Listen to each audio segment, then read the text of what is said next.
আমি শুনলাম এখানটায় তো যখন বেরোলেন তখন চোখ বলেছি জানি না সেটা ওনাদের ওনার মুখ আছে ওনারা বলতে পারেন সেটা কথা শতদীপ আমাকে সঙ্গে সঙ্গে বলো না তোমাকে বলো আমি আর কি আমি তো গিয়েছিলাম আমরা মেনলি গেছিলাম উপরে ব্যানার্জি বাবুকে আমাদের সেক্রেটারিকে উপরে রেখে হ্যাঁ জোরপূর্বক পুরো মিনিটসটা লেখাচ্ছেন ওনাদের বক্তব্য যে আপনারা নিচে গেছেন উনি যা করার উনি করবেন, আমরা কিন্তু মিটিংয়ে কেউ প্রেজেন্ট নেই, ওখানে যা অসভ্যতামি করেছে আমরা মিটিং থেকে নেমে এসেছি। এইবারে তারপরে ওনারা জোরপূর্বক ব্যানার্জি বাবুকে ধরে রেখে মিটিং একজন যেখানে চেয়ার করছিলাম আমি একজন মিটিং বলে এইটা তো আমি শুনিনি। এবারে ওনারা বলছেন একজন বলেনি, কিন্তু প্রেসিডেন্ট একজন বলে চলে এসেছেন। হ্যাঁ একজন বলেছে, তারপরেও ওনারা একজন বলেছি, তারপরেও ওনারা ধরে আমাদের সেক্রেটারি সাহেবকে ব্যানার্জিকে ধরে রেখে জোরপূর্বক সব লেখাচ্ছে এবং সেইটাতে আমাদের কোনো কনসেন্ট নেই, আমাদের আর্টিকেলসে এরকম কোনো প্রভিশন নেই, সব কিছু ওনারা জোরপূর্বক করাচ্ছেন। এবং আমরা গেছি, আমাদেরকে টেনে মারতে যাওয়া, আপনারা নন মেম্বার যা ইচ্ছে তাই বলছে। আর ওর 5টা প্রপার্টি আছে সিনেমা, বড় বড় সিনেমা। আজকে ও সঙ্গম কল্যাণীর মধ্যে একটা মানে গুরুত্বপূর্ণ এবং ঐতিহ্যপূর্ণ হল আজকে এই মানুষটা রয়েছে, মাল্টিপ্লেক্স বিনা সিনেমা কলকাতা জ্যোতি চন্দ্রনগর। হ্যাঁ, এবং আমাদের এক্সিবিটার সেকশনের চেয়ারম্যান ওনারা পুরোপুরি ডিনাই করছেন যে আমরা মেম্বার, বলছে যে আপনারা মেম্বার নয়, আপনারা কেন এখানে কথা বলছেন। হ্যাঁ, কিন্তু ওনারা ভালো করে জানেন যে আমরা মেম্বার। আমরা তারপরে তো সদদীপ বললো যে তোমাদের সব বার করে দেওয়া হয়েছে, তোমরা এখন চেয়ার থেকে নিয়ে সরে যাও। এবার আপনার সঙ্গে আমি গেলাম, আমাকে ব্যানার্জি আমাদের ট্রেজারার শান্তনু রায়চৌধুরী এবং আপনারা নিশ্চয়ই ওনার পরিচয়টা নতুন বারুইপুর শো হাউসে উনি হচ্ছেন একজন কর্ণধার এবং আমাদের এত বছর ইম্পার সঙ্গে উনি জড়িয়ে আছেন, রূপবন্ধু সিনেমা বেলঘরিয়া, এবং ওনার দাদা হচ্ছে অতনু রায়চৌধুরী। না, ব্যাপারটা হচ্ছে আমাদের যিনি সেক্রেটারি অনেকদিনের পুরনো ভদ্রলোক আশিস ব্যানার্জি, দীর্ঘদিনের লোক, খুব ভালো সজ্জন লোক। ওনাকে উনি যখন বলছেন যে আমি পাচ্ছি না, আমি কি মরে যাব, তখন আমাকে সত্যি কথা আমার বুকে লেগেছে যে কি একটা লোক আমার সামনে মানে আকুতি করছে যে আমি মরে যাব।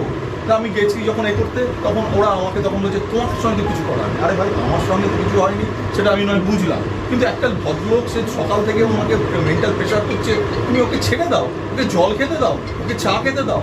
কে তার কথা শোনে? ওকে আরও চেয়ারটা এই টেবিলটা ধরে ধরে ওনার পায়ে লাগছে, বলছে আমার পায়ে লাগছে, কাঁদছে।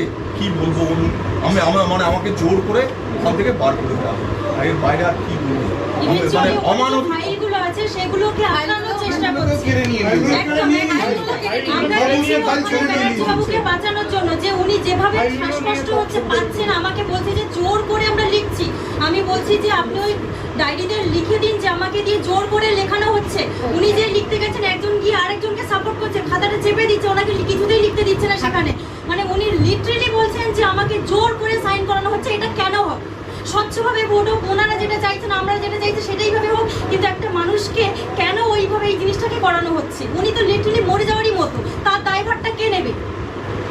এই প্রশ্নটা ওনারা উত্তরটা দিয়ে সাইন করবেন না, বেঞ্চেও সাইন করবেন না, আমি আপনাদের রিকোয়েস্ট করছি আপনারা এটা কভার করুন প্লিজ। আপনারা দিচ্ছে না তো, আমাদের ঢুকতে দেবে বলছে না, কেন ঢুকতে দেবে না? কিসের ওদের ভয়? আমার কথা হচ্ছে যে ওদের কিসের ভয়? আপনাদের কেন ঢুকতে, আপনাদের সামনে কেন এটা এক্সপোজ হচ্ছেন না ওনারা? আলটিমেটলি এটা পুরোটাই কিন্তু এক্সপোজ হয়ে যাবে। কেন আপনাদের ঢুকতে দিচ্ছে না? পুলিশকে বললে পুলিশ বলতে সই করে দিয়ে বেরিয়ে যান, সাইন করে দিয়ে চলে যান, এরকম বলছে। আর ওনাদের আমাদের দুজনকে সাইড করানোর চেষ্টা দুজনে কেন হবে এটা? পুলিশের মুখের উপর আঙুল নিয়ে কথা বলছেন না, পুলিশের মুখের পুলিশ পেরে উঠছে না, পুলিশের মুখের উপর এরকম করা চাপড়ে কথা বলছি।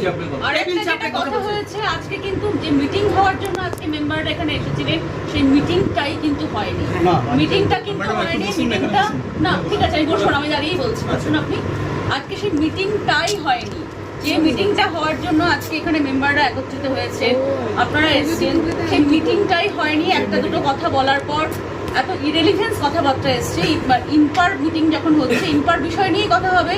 আমি ধরে নিচ্ছি সবার জনরোষ হেনা তেনা ধরে নিচ্ছি ফেডারেশন খুব খারাপ একটা সংগঠন, কিন্তু ফেডারেশনের কথা কেন ইম্পাতে বলা হবে? কার কত রেট, কোন টেকনিশিয়ানের কত রেট, কার কি, এটা কি সেই আলোচনার জায়গা ইম্পা?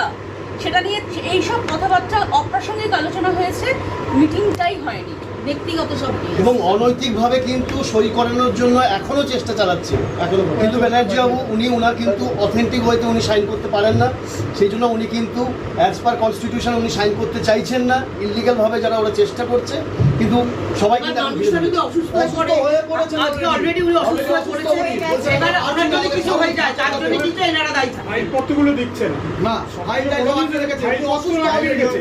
আমরা ফাইলপত্রগুলো একদিকে আটকে গেছে। পিয়াদি যেটা ওনারা বলছেন এরকম অনৈতিকভাবে যে ভোট করিয়ে নেওয়া বা ওনারা দায়িত্ব নেবেন, ওনারা যদি এই দায়িত্ব, ওনারা তো বলছেন যে আমরা দায়িত্ব নিচ্ছি, সেক্ষেত্রে তোমাকে সরিয়ে দেওয়া যে জিনিস। দেখুন কেউ যদি ইলিগাল কথাবার্তা বলে আমার কিছু বলার না, নেই। আমি একটা কথা বলছি, শুনুন, আপনাদের যেতে হবে 2025-এর সেপ্টেম্বর মাসে। এখানে 19শে সেপ্টেম্বর ভোটটা হয়েছিল, তাই জেনারেল মিটিং হয়েছিল, ভোটটা হয়েছিল 17ই সেপ্টেম্বর মহামান্য হাইকোর্টে আমাদের এটা মুখ হয়েছিল, ওরাই করেছিল। মহামান্য হাইকোর্ট অবজার্ভ করেছে, করে বলছে আমি এই ইলেকশনটাকে আটকাতে পারি না, আটকাবো না, পারি না বলে বললাম এই ইলেকশনটাকে আমি আটকাবো না, এই ইলেকশনটা যেমন চলছে চলবে। 2027 সালের সেপ্টেম্বর মাসে যে ইলেকশনটা হবে, আমি চাইছি ফ্রেশ এবং মানে সুন্দরভাবে মানে মেম্বারশিপ নিয়ে ইলেকশনটা হবে। তার জন্য উনি 3 জন লয়ারকে অ্যাপয়েন্ট করেছিলেন, 3 জন লয়ারের রেমুনারেশনও ধার্য করে দিয়েছিলেন এবং সেই রেমুনারেশনটা ওনারা বলে মহামান্য আদালত বলে দিয়েছিলেন যে বাই ডিসেম্বর 2025 এদের রেমুনারেশনটা দেওয়া হবে। এবং ঈশ্বরের আশীর্বাদে 2025-এর 18ই ডিসেম্বর আমরা অ্যাসোসিয়েশন থেকে সেই টাকা, ওনাদের টাকাটা ক্লিয়ার করে দিয়েছি, 3 জন লয়ারকে টাকাটা দিয়ে দিয়েছি। এখন 3 জন লয়ার ওইটা যে কিভাবে যে জমা করেছে সেটা আমি জানি না, মানে কারণ আমরা মানে মধ্যখানে SIR এর জন্য অনেকদিন ব্যস্ত ছিলাম এবং তারপরে ইলেকশন এসছে, আমরা মুভ করতে পারিনি। আমাদের সবে আমরা আলোচনা করছি যে আমরা এই ব্যাপারটা মুভ করব, ঠিক সেই সময় মানে ইলেকশনটা এসে গেছে, ইলেকশনটা পরে করব, তারপরে ওনারা হঠাৎ এসে এই সকল ধরনের ব্যাপার স্যাপার করছেন, যেটা আমার মনে হচ্ছে চূড়ান্ত অনৈতিক। এরকম কাজ কোনোদিন পাড়ার ক্লাবে তো হয়নি, সেই কাজটা আজকে ইস্টার্ন ইন্ডিয়া মোশন পিকচার অ্যাসোসিয়েশনে 1938 সালে স্থাপিত। গতকাল আমাদের ফাউন্ডেশন ডে ছিল, দুঃখের বিষয় আমরা সেই ফাউন্ডেশন ডেটা আমরা অবজার্ভ করতে পারিনি, আমাদের দুঃখ আছে, কিন্তু তা সত্ত্বেও বুকে পাথর বেঁধে আমরা এই আজকে মিটিংটা করেছি। কিন্তু করতে গিয়ে দেখলাম যে একই ধরনের ব্যাপার সব আসছে, এটা কি ওরা বললে আমরা ছেড়ে দেবো, আমরা ছেড়ে দিতে পারবো, এ করবো, কিন্তু একটা তো প্রসেস আছে। মেজরিটি যদি নো কনফিডেন্স থাকে তাহলে সেই জায়গায় গিয়ে আমার বাড়িতে গিয়ে যদি ওরা বলে যে হ্যাঁ শান্তনু তুমি ছেড়ে দাও, আমি ছেড়ে দেবো, আমার দরকার নেই।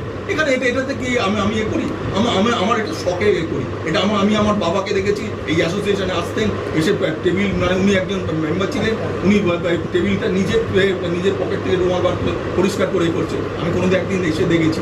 তা সেই আদর্শে আমরা এ করেছি। আমার 3 পুরুষের ব্যবসা, আমাদের কি দরকার আছে এই অ্যাসোসিয়েশনে এ করার? শুধু ব্যবসাকে ভালোবাসি বলে, এই এ করে বলে, সেই জন্য আমি অ্যাসোসিয়েশনে করেছি। আজকে আমার মরে যাওয়ার পরে আমার বাড়ি থেকে কেউ আসবে না অ্যাসোসিয়েশনে করতে, কারণ আমার মেয়ে থাকে ইংল্যান্ডে, আমার কে দরকার আছে?